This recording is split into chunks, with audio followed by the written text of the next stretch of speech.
"100% Jamaican, Johnson Smith rejects rumor she is British." Cabinet Minister Senator Kamina Johnson Smith has rubbished rumors that she's a dual citizen.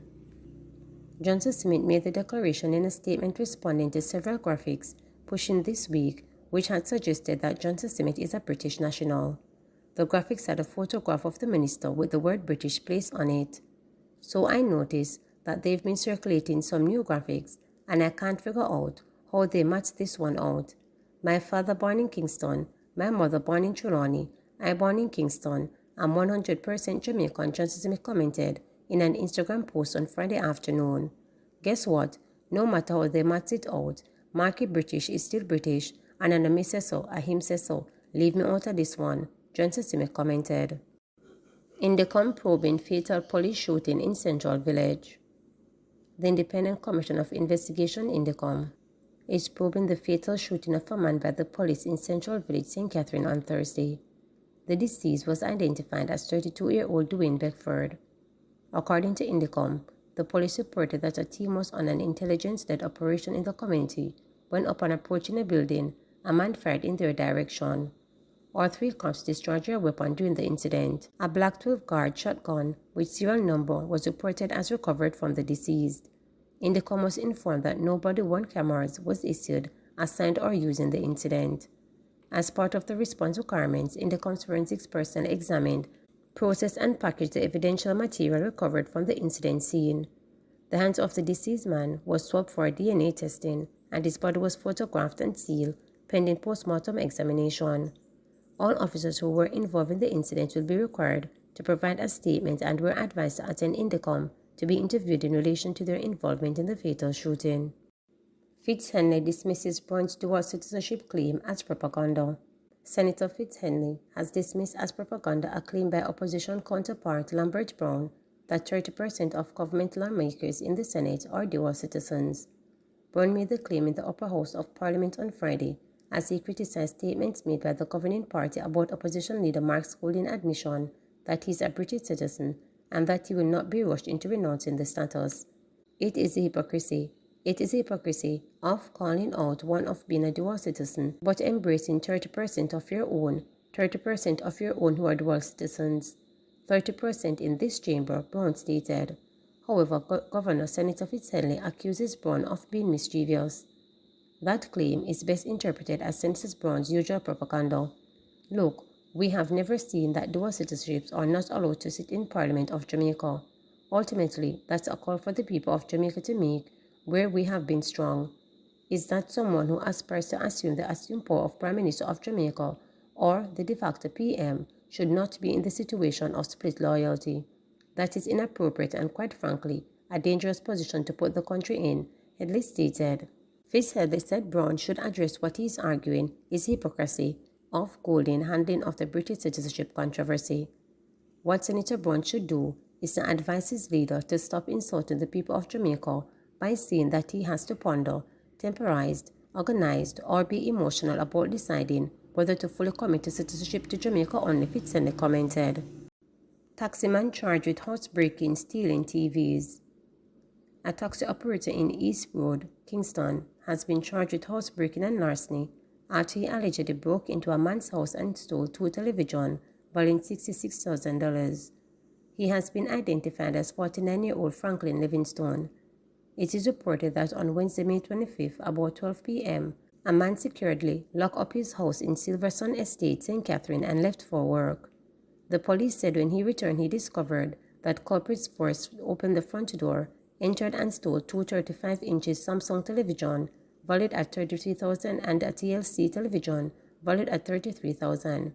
The police said Livingstone was apprehended and was subsequently charged in relation to the incident after an interview on Thursday, May 30.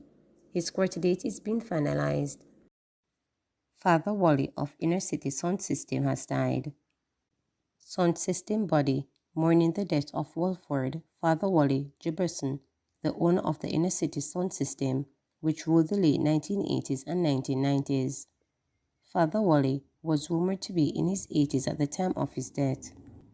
The cause of his death has not been ascertained. Inner City sound system was considered one of the most iconic megawattage sound systems in its time, blasting the electronically enhanced rhythms of the best dancehall DJs across the globe. Father Wally was always a jovial person. I used to see him a lot, and we always have a good relationship. He played a key role in the development of sound system culture all over the island, and Inner City was one of the most dominant sounds in the 1980s.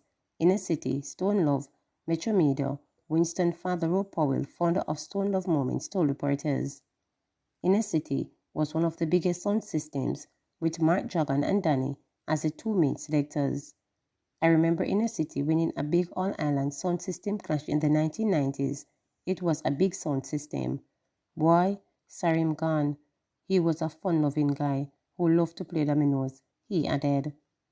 Music historian and producer Blackbeard Mr. Sinclair spoke of Father Wally as the sound system's history, disclosing the veteran selector Tony Mataran played on Inner City sound system before moving on to Poison Dart and King's Idols before going solo. Yeah man, I remember that Tony Mataran got his first on Inner City.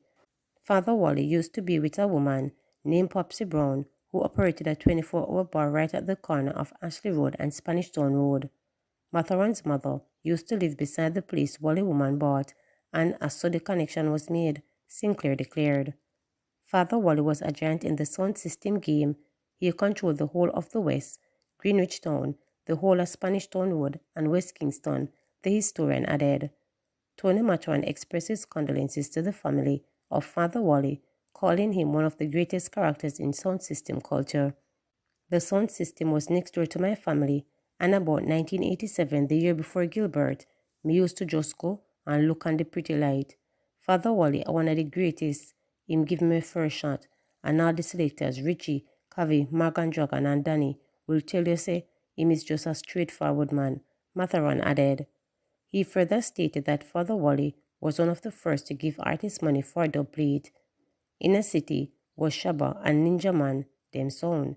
Every artist from Kingston 13, Singing Melody, Pinchers, Johnny P, Inner City was for them sound. He was a great man, Matharan added. PNP calls for government action to protect investors following court ruling on SSL.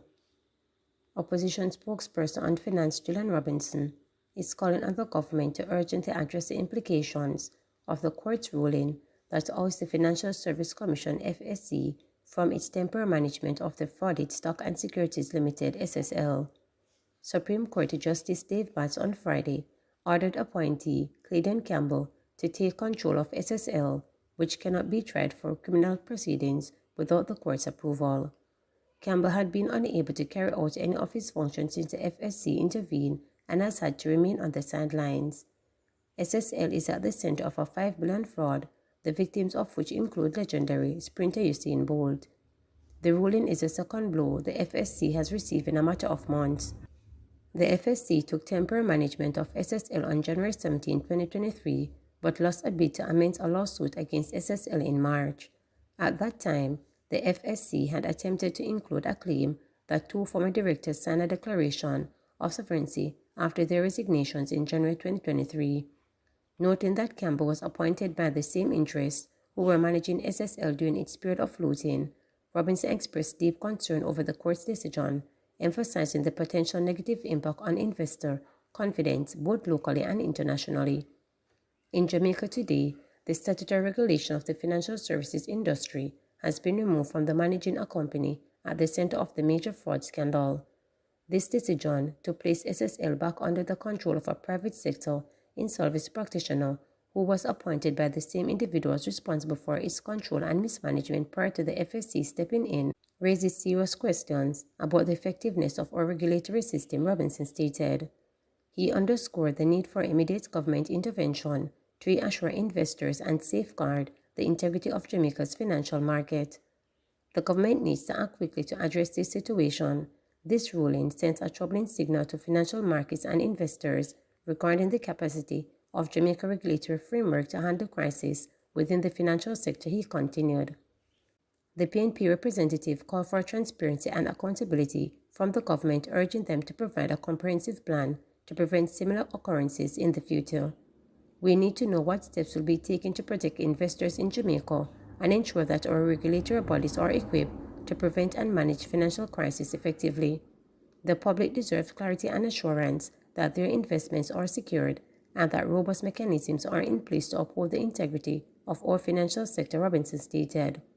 The PNP said it stands ready to support initiatives that strengthen Jamaica's financial regulatory framework and protect the interests of all stakeholders. Please remember to subscribe, like, share, and click the notification bell for daily updates.